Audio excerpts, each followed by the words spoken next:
Today, we welcome Mark Kenney. Hi, Mark. Hey guys, how you doing? Very Doing good. great. Welcome, Mark. And Thanks. Mark is a seasoned real estate investor, best-selling author, entrepreneur, and founder of Think Multifamily. Mark started his career over 20 years ago and has extensive experience in property valuation, acquisition, and operations. And Mark has invested over 2,000 units and has a top-notch reputation among the multifamily investment community for providing exceptional value to investors and the community while being easy to work with. And he now teaches others how to invest in multifamily, including an educational group, which just started back in October. Mark is a 1993 graduate at Michigan State University in accounting and is a CPA and has provided IT consulting for 20 years and now leverages his vast IT experience to bring new creative technologies that will help others in the multifamily space. Wow, you have it covered. This is amazing. Yeah, I didn't know I put my year in there. Now everyone knows how old I am. Sorry. I graduated when I was 12 from college. That's it. So that's it. Doogie Howser. Yeah, that's it. So if anybody, we have the video on right here. So yeah, he's got the scope. But welcome. Thanks. Just a great story here. We'd love to get a little more context. How did you get started in real estate? So I grew up one of 7 kids. I really didn't have a lot growing up, to say the least. We had, people worse off than us. We had food and we had a place to live, which is great. But anything above that we really didn't have. So I had a lot of kind of embarrassing times growing up. I remember my dad had a 1969 VW Bug that was primered, that kind of reddish, pinkish color, and he'd be driving by. My brother and I, twin brother, would be like, past girls were like, oh my gosh, we'd go down in our seat, So I had a lot of those moments growing up, and it was kind of like, I don't want to go through that with my kids. And my parents are not entrepreneurs at all, and nobody in my family was. My twin brother and I actually really had a big heart to do something more. But so in college, I went to college, you mentioned CPA, and started looking at properties when I was a senior in college. Had my first accepted offer when I was 21, just on a duplex. Wow. And then my dad talked me out of it.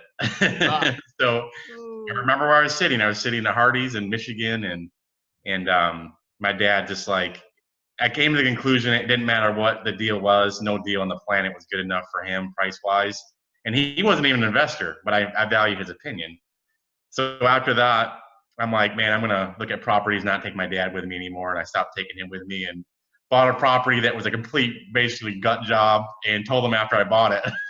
Nice. And so kind of fell into it somewhat. I always loved real estate and I don't know why. And knew that I didn't want to do the corporate world thing for my whole career.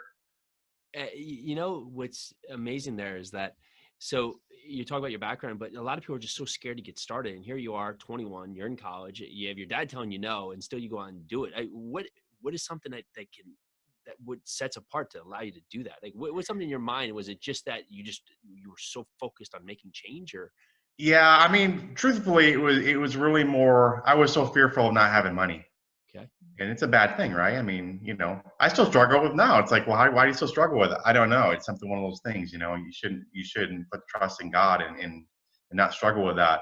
But the fact is, I was so fearful of not having money to support a family when I got older, and seeing my dad that worked his butt off, and you come home and, work on cars that are broken. He would spend 2 hours fixing a toaster. Go buy a toaster for $15, But no, he would do that. I didn't want to have that growing up. And my mom helped us with that. She's like, yeah, you need to try to do more. And I have 7 kids, and I'm really the only one out doing my own thing, really. So I drive, I guess. What does your twin brother do? Does he not? So we started together, and then he got married, and his wife didn't want anything to do with real estate. So we kind of dissolved that, but he's IT like I was. Got it. And he's CPA as well, like me. So pretty. Oh, wow. Yeah. Wow. Well, your parents, I'm sure, are proud. That's pretty active, even for the two of you right there. Amazing. Yeah, we helped each other. I mean, we kind of were able to encourage each other to do things, and we always had a good relationship. We fought a lot, but we loved each other and helped each other. So, like we were talking about, you started at 21, just kind of jumped in. So how did you learn, or did somebody help you take the steps to becoming the investor you are today? Yeah, so we the financial background definitely helped. I mean, it's not the only thing. The thing I kind of really lacked was the understanding, raising money from other people. But I had a guy that both my brother and I really liked. That was a commercial real estate guy in our hometown. He was really the only commercial real estate guy. And he kind of took a liking to us, and we were young guys, and he was probably in his 50s at the time. And he taught us a lot and really encouraged us. And we bought, I think, like 6 properties from him in a couple year period of time. And but that was with my brother and myself. We started raising money. We joined some other groups here and there that kind of helped a little bit more on raising money. But the biggest thing I concluded, that I didn't have very good on the IT side. I was really good. I had to go to different projects and meet people, but I really didn't really care that much about people's personal life, frankly. I didn't. I never got into, if they had wife and kids, and, so it was kind of one of those things I didn't take the time to really understand people. And now with real estate, my whole goal is it's not to get money from people. It really isn't. We can get money enough to do things, but it's to understand people, what their goals are. Maybe we can help them, maybe we can't. I refer people to other people, self-storage, mobile home parks. I have people in that industry too. So that was a big kind of 180 for me. And people that knew me from before doing IT, like, who are you? It's like, you're totally different. I'm like, yeah, and I'm happier too. I have a lot more friends now. I really do. It's been great. It's amazing when you start to care about the nuances of people. That's right. People. It is. It really is. Yeah, I love that. At a certain point, it just becomes money and becomes a shutoff valve. But that's right. An incredible point. If you can understand what people want, because especially in raising money, you want it to be the best option for everyone. And if you don't understand what they're looking for, even if it's a slam dunk deal, it may be outside of their threshold for risk tolerance, or it might not be the right time for the whole pattern. There's just so many different levels there that could make something that seems to you like the best investment really just not even be in the ballpark for another person. So, and you first start out, admittedly, right? You're scared, you're raising money for the first time, and you need to care that it's a good investment for them. But if they have the money, you're kind of like, yeah, this is good. This is a good deal, which it is, but you need to understand really what they're looking for, and make sure if they're investing in things in IRA, we tell them about UBIT tax and UDFI. We explain all things so they come in as knowledgeable investors, which should hopefully result in us having less issues by doing that. Yeah. Thank you. That's great. So tell us where your business is today. Where's your focus and what's your direction currently? So we have about 2,300 units, I guess, now, and another 500 or so under contract, I guess, 2 properties. And people are like, well, how many are you trying to get? I'm like, there's not really a number per se. We did say we wanted to do, we've done like 1,200 and some this year already. But at the end of the day, if there are enough good deals out there, we'll keep buying and not going to stop. Why would we, if we can keep going? And then, we have the education piece. We've been helping people over the last year, and I mentioned October of this year, we kicked off kind of our coaching program, and we kind of fell into that by accident, wasn't even planned. Kind of an event happened that kind of threw us into that, and then now we're like in love with it, both my wife and I, and we do events 3 times a year. And it's seeing people that can potentially take action and change their entire family history. It's just unbelievable to me. It's what happened to me, because I was in a rut where I was doing IT. I'm in an IT company making actually a lot of money. But that sleeping 3 hours a night, ignoring my wife completely at the time, that caused some significant issues in our marriage. And I had people said, what's your why? I'm like, well, I had to make a change, about 4 years ago, or I was going to, probably family fall apart. So, I went to Paris for projects, and Belgium sounds great, right? It wasn't for me, because it took too much time away from really what's important to me. Well, thank you. Yeah, we usually ask that question later on, but it's such an important part just to understand why you're doing what you're doing, and that's amazing. And for people who hear 2,300 units, it's a lot, and they probably are sitting here listening. Well, wow, how could I ever even achieve just getting to one property? So what's an actual step for someone today if they're looking for multifamily to get them started? Yeah, if they're going to get started, the fundamental is the education piece, which they can get a lot of different ways, in books and podcasts and online, things like that. But end of the day, I think the first question everyone has to ask themselves is really, am I willing to partner with somebody, yes or no? If they say no, then it's a pretty easy, you're limited to what you can do with your own net worth and liquidity. You can only go so high. If someone says, I'm open to partnering with somebody, then it's limitless. what you can do. And end of the day, if you call a broker and say, hey, I'm brand new to multifamily and I'm a great guy and I'm looking for properties, one discussion. Call them up and say, hey, my partners and I, it has to be true, right? Partners and I own whatever, pick a number, 1,000+ units. We're actively looking in your area. We bought 4 properties already this year, and we want to see what you guys have in the market. Total different discussion and instant credibility through somebody else's story and track record. Yeah, I love That's what that. it comes down to. Yeah, pre-framing the story is everything, especially when you're just getting yourself your traction. So for your group, how do you source what you're looking for in terms of assets you're looking to buy? What's something for you? Are you buying where you are in Texas? Are you creating other markets? Or what's something that sets parameters for you so you can make a quick decision of whether it garners further look? So it's been, let me see, 14 months since we bought in Dallas, unfortunately, but that's function of the market. We own a lot of properties here. I personally don't get it anymore here. Cap rate's so low. I just don't see it. So we started buying about 800 units in Atlanta this year, and in my mind, a couple years probably behind Dallas. We bought some in Memphis, more for cash flow. So our strategy's changed a little bit. We bought a lot of properties in the past that required almost down to the stud rehab, and there's nothing wrong with that. I think there's nothing wrong with having that in your portfolio. But this whole concept that the market appreciation is going to continue, which it could not, and focus more on what's a little bit known, either forced appreciation, I can improve the property through management or rehab, but something that's cash flowing in the markets that probably don't fluctuate as much as some of the other markets. What we look for, your typical job growth, population growth, but some of the places we're looking, the job growth isn't huge, but it's more kind of steady. Doesn't fluctuate as much with the economy. So we kind of have a mixture of properties. Well, thank you for that. Yeah.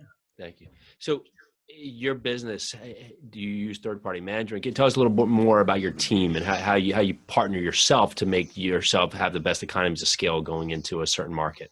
Right.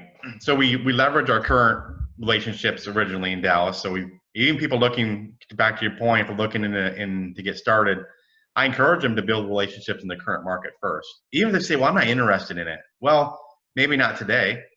There might be a time that you can, but it's a lot easier to go have lunch with somebody that's within an hour of you versus someone that's a plane ride away. So build those relationships. We were buying in Dallas. We go to a new city. I call the guys here that I know, brokers, and say, hey, I'm going to such and such city. Can you make an introduction? Which they do. Instant credibility because somebody else is introducing me. Typically, they'll kind of build you up, one of those things. I build them up too. And it gives you the credibility when you go to a new market. But we use third-party management. People keep saying, why don't you do your own property management? I'm like, I wouldn't do it myself. Maybe have someone that would be in that, but we're not really interested right now in doing third-party property management. I'm not anyways. That's a whole nother business. It's a whole another business. It is.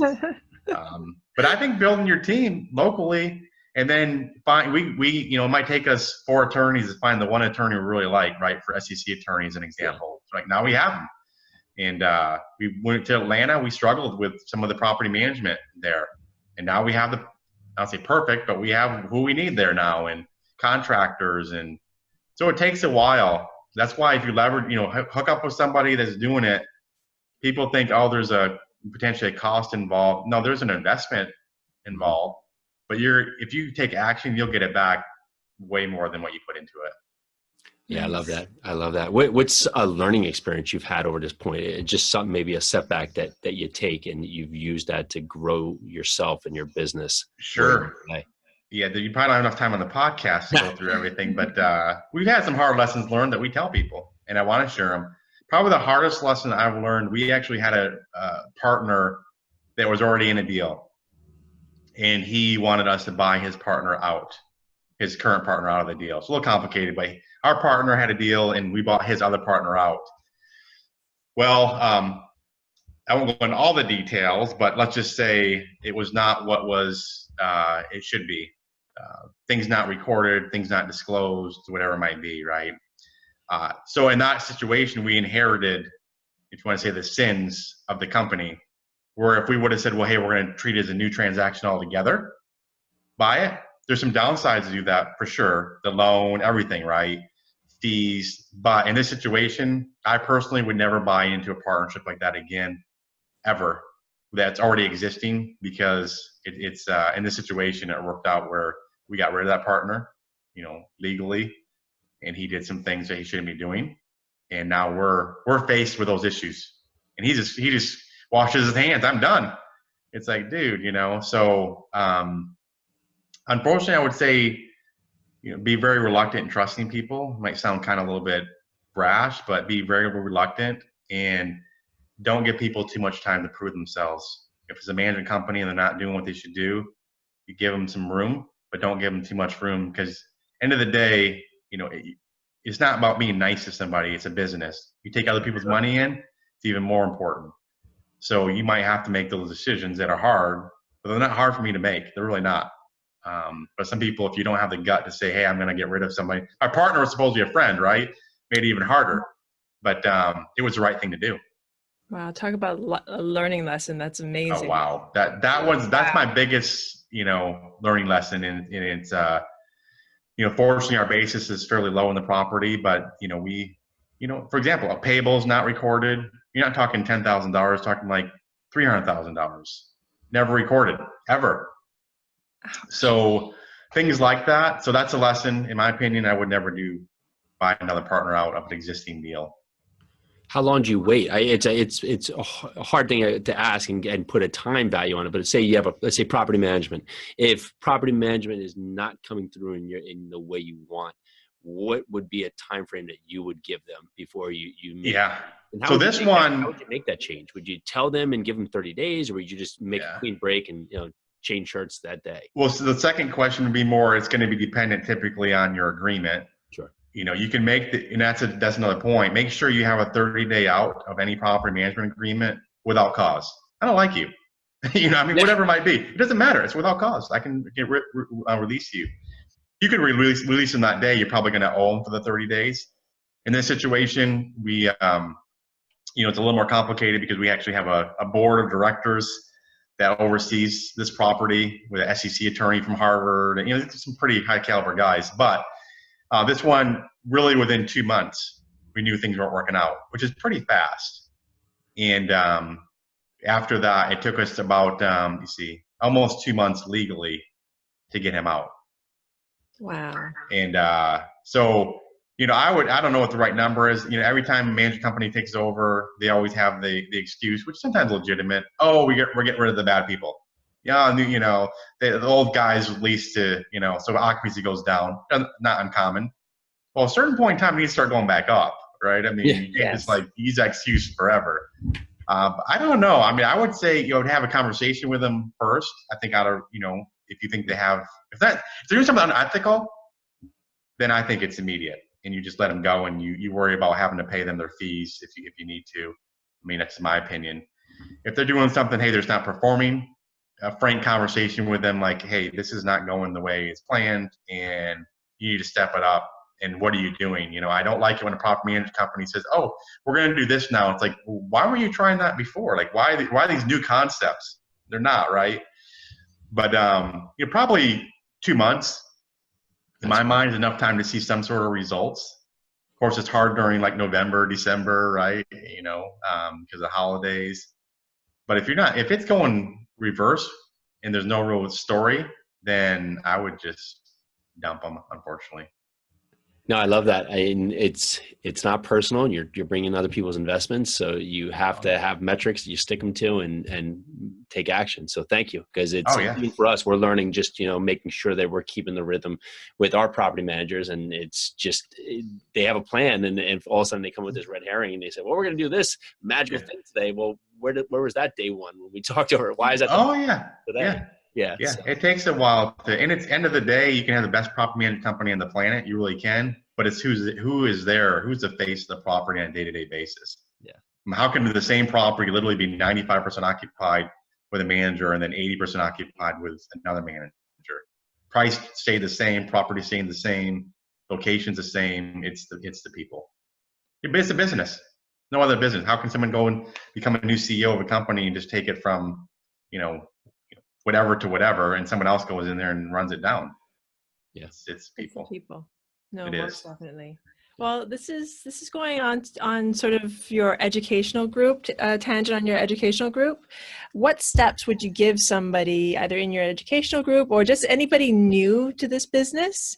What actionable steps would you give them to get started? Yeah, so I would say, education for sure. I mean, read some books, podcasts, bigger pockets, all those type of things. That stuff is all free, pretty much, almost free. And you can get the knowledge first. Then I would say you have to define your criteria. That's your next step. And it's number of units and price and location and all those things. But I think you can't even do that until you decide whether you're going to partner with somebody or not. Because we were trying to buy in Atlanta and we weren't able to for a while. We were trying to buy. We partnered with somebody there that had experience there, and we got deals kind of right away. So if you build those relationships with partners, if you say I'm not going to partner, it's pretty easy.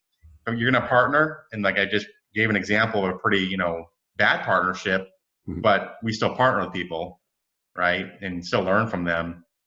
But if you figure out who you're going to partner with, net worth wise and what their skill set they have, it totally changes what you can do. You don't have to do it all by yourself. That's the key. I see people all the time. Should I buy a 2-unit because I can buy it myself? You can. We started small, but you're going to spend as much time doing that as buying a big unit. We have someone right now that we're helped, and he bought a 60 unit in April and he's buying 320 plus unit right now. And just this year, just started. Another guy, his first unit his property was 80 units.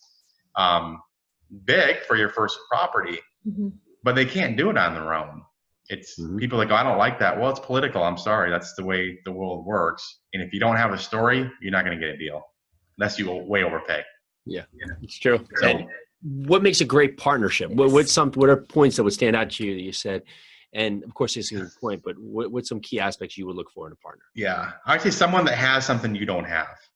Okay. So people come to me and say, well, I don't really have that much net worth. I don't think I can do a deal. I'm like, can you find a deal? Oh, I think I can find a deal. Can you raise money? So someone that has something you don't have, compliments you, is great.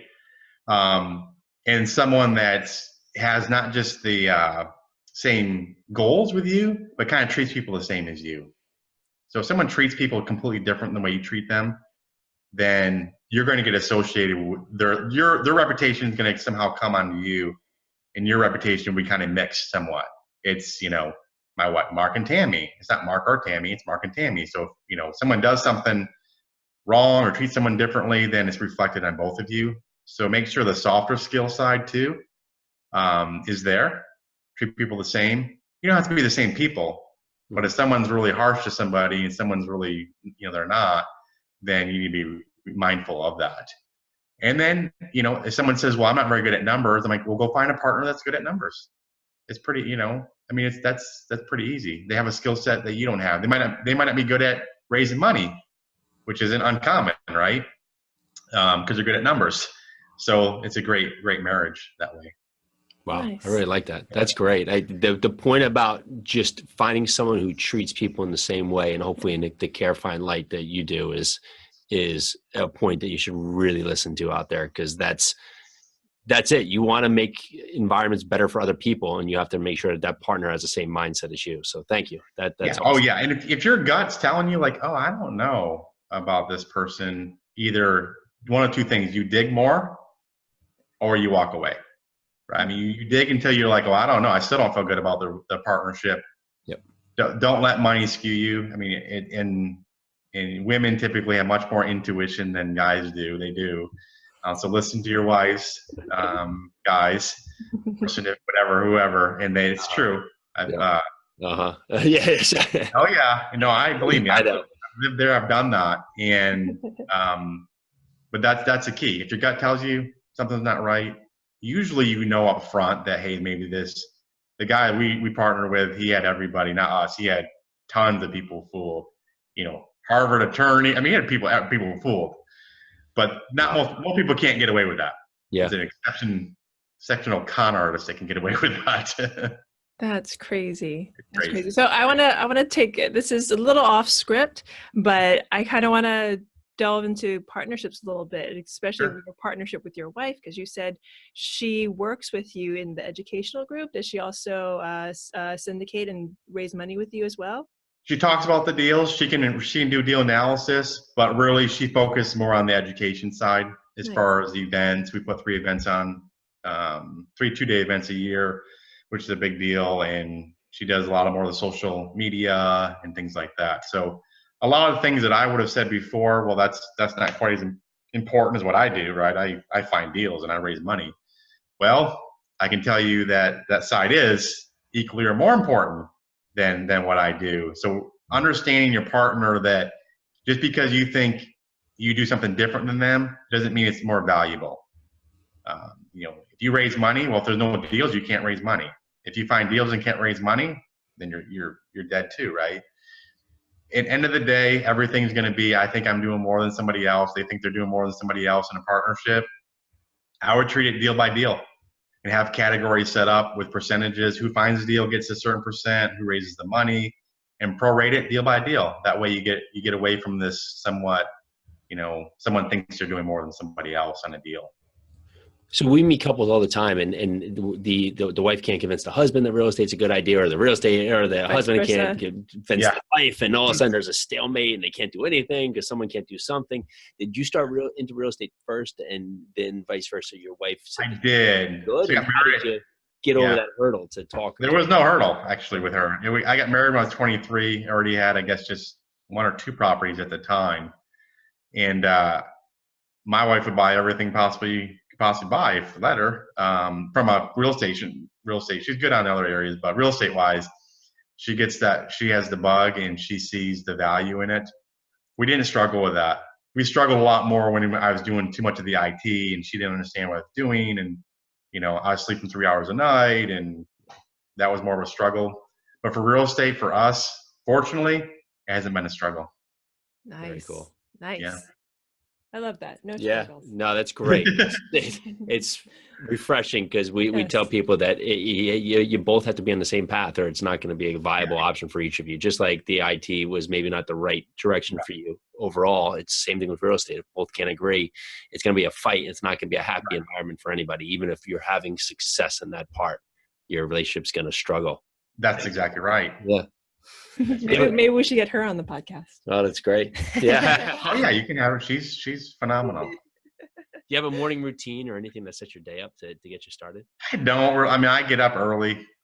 I just do and kind of go to bed late. I don't really sleep that much. I don't require a lot of sleep. So I try to go to the gym. I figure out if I don't go to the gym in the morning, I'm not going. So I know myself from there. So that's the main thing I'll do. But unfortunately for me, my routine is usually I get up and grab my phone and our computer and I don't really take much downtime for myself like people do. And it's something you need to work on and balance. So about between the kids and my wife, the only thing I would get is a gym maybe as far as out of the, but even then I have my phone with me, but no real routines. I'm guilty. I've been trying to work on that aspect too of just the already set go activity, phone in hand. Right. I'm up really early and I'll just start going, so I would say as much as possible if you can do it where, certain times you say, hey, you're not going to check your phone. And then I don't do that, but I need to actually. And I actually told my son today I'll start doing that at certain times. So we'll see. Well, good for you. You have to promise your son because he'll keep. He'll hold me accountable. He will. So you gave us an awesome why. What are some words you live by? I have to give back to people. People think and don't have scarcity. So when you're sitting there going, social media, even if another syndicator gets a deal, don't be like, well, I don't want to like that post because I might take investors away from me. I can tell you without a doubt, if you give and you are encouraging the people and you're actually, thankful that they're doing well, then it will more than come back without. And if it doesn't, oh well. But I can tell you by being a giver, no doubt it'll come back. Nice. I love that. Thank you. That's some good words. Yeah. Well, what are the best ways to find you if people are looking to get to know you, either get to on your educational platform or even invest with you? How can they get a hold of you? So our website is thinkmultifamily.com. So just thinkmultifamily.com, and my email is Mark, M-A-R-K, at thinkmultifamily.com. And love to talk to people. I mean, especially real estate. I mean, you get going. A few things I like: real estate, cars, and UFC. So that's another lesson learned for people raising money. People think, oh, I just go to pitch a deal. No, you get to know them, find common denominators between the two of you, whether it's family, whether it's kids, sports, and talk about that. Yeah, nice. I was going to say we can talk a little bit about UFC off camera later. Yeah, it'll take too much time probably right now. That's it. Well, this is awesome, Mark. I really enjoyed this. We've learned a ton. Yes. Thank you so much. Thank you so much. No, thank you guys. I really appreciate it. Thank you.